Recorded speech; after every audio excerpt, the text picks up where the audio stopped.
नमस्कार, मैं शेखर सागिर्दी के स्पेस पर आपका स्वागत है।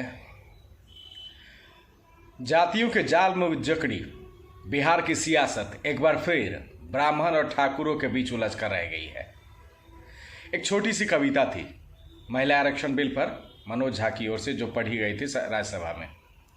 उस कविता को लेकर जो संग्राम मच गया बिहार में, वो तो गजबे हो गया। आनंद मोहन खुलकर जीभ काटने तक की बात पर आ गए। अरे भाई, क्या है भाई बिहार में।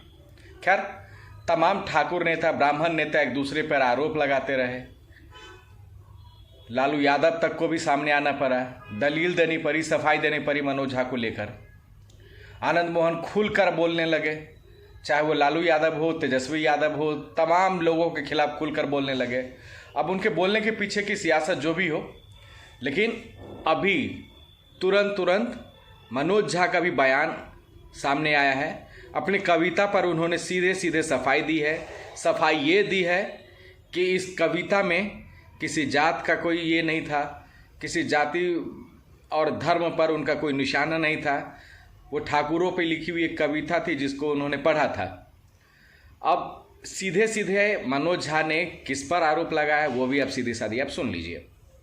सबसे पहले तो बता दूं कि उस कविता वो 81 ईस्वी में लिखी गई, ओम प्रकाश वाल्मीकि जी द्वारा, एक दलित बहुजन चिंतक थे। मैंने उस कविता को पढ़ने से पूर्व ही कहा कि इसका किसी जाति विशेष से नहीं है। मैंने कहा हुआ ठाकुर मेरे अंदर भी हो सकता है, वो प्रभुत्व का प्रतीक है, वो किसी भी जाति धर्म में हो सकता है। उसके बाद मैंने वो कविता पढ़ी और संदर्भ था महिला आरक्षण बिल में पिछड़ों की इंक्लूजन का। उसके बाद कुछ प्रतिक्रियाएं हुई, हमने अपनी तरफ से कोई प्रतिक्रिया नहीं दी, क्योंकि संसद के पटल पर मेरे भाषण को, दिए गए भाषण को जो कोई सुन लेगा, पूरा व्हाट्सएप फॉरवर्ड नहीं, पूरा भाषण, वो ये बात मानेगा कि इसका किसी जाति विशेष से कोई ताल्लुक नहीं था, प्रभुत्व के व्याकरण के संदर्भ में था। लेकिन मैं देख रहा हूं उसके बाद लोग अंत शंत टेलीफोन कॉल कर रहे हैं।